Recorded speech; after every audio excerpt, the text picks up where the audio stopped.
Between 1968 and 1972, America launched 9 human missions to the moon, 6 of which successfully touched down, allowing 12 men to walk on the lunar surface.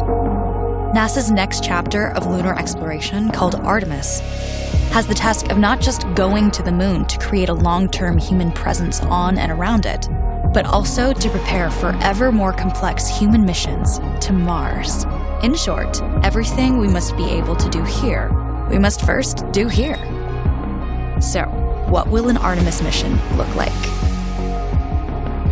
Everything is designed and tested with our most important element in mind, the astronauts. This is their deep space, human-rated spacecraft called Orion, built in 3 parts. The crew module, where up to 4 astronauts will live and work throughout the flight. The service module, with life support systems for the crew and its own engine and fuel reserves. And a launch abort system, with engines capable of pulling the crew module to safety during launch should anything go wrong. To accomplish the task of launching our crew and heavy payloads, NASA is building the Space Launch System, comprising of a cargo hold, an exploration upper stage, a massive core stage, and 2 extended solid rocket boosters. Altogether, this is the world's most powerful rocket, and it exceeds the legendary Saturn V of the Apollo era in numerous ways. Sitting on the launch pad, the entire rocket, fully fueled, weighs just over 6 million pounds, 5.2 million of which is just the fuel.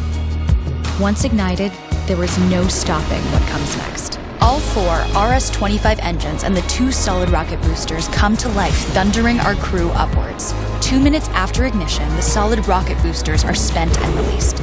8 minutes after launch, the core stage is depleted and separated.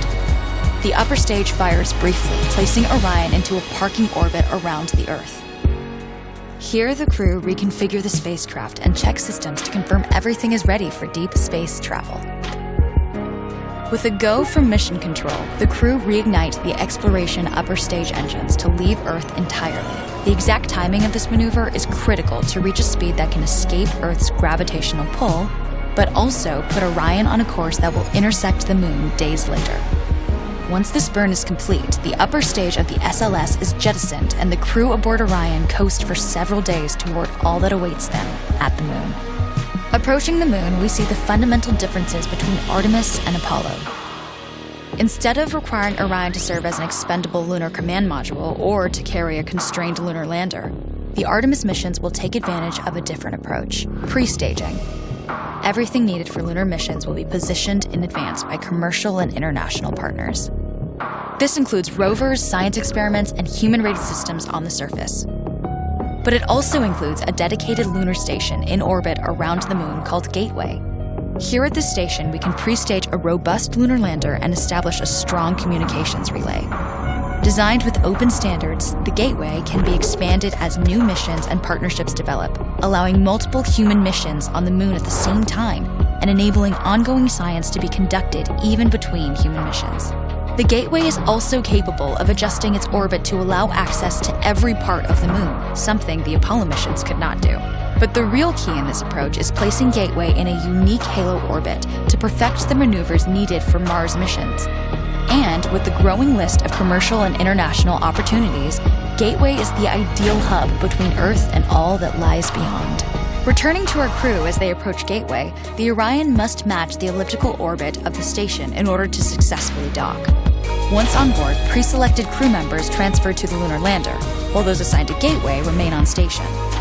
The lunar lander system itself is built for 3 unique steps: descending from the halo orbit of Gateway down to a low lunar orbit, descending from low lunar orbit to the surface, and once the lunar mission is complete, launching from the surface of the moon and ascending all the way back to the orbiting Gateway.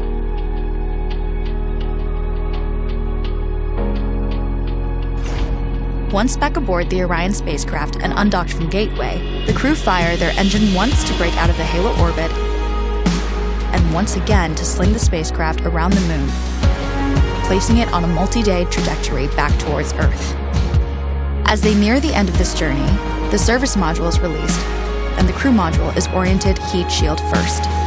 Entering Earth's atmosphere at 25,000 miles per hour, the friction of air slows Orion considerably, while also subjecting it to temperatures of 5,000 degrees. With the Orion now at just 300 miles per hour, a series of parachutes uniquely tested and produced for this moment deploy, decelerating the craft to just 20 miles per hour for splashdown. With each successful mission, Artemis ushers in the next wave of men and women to explore our moon and prove that together we are ready to go beyond.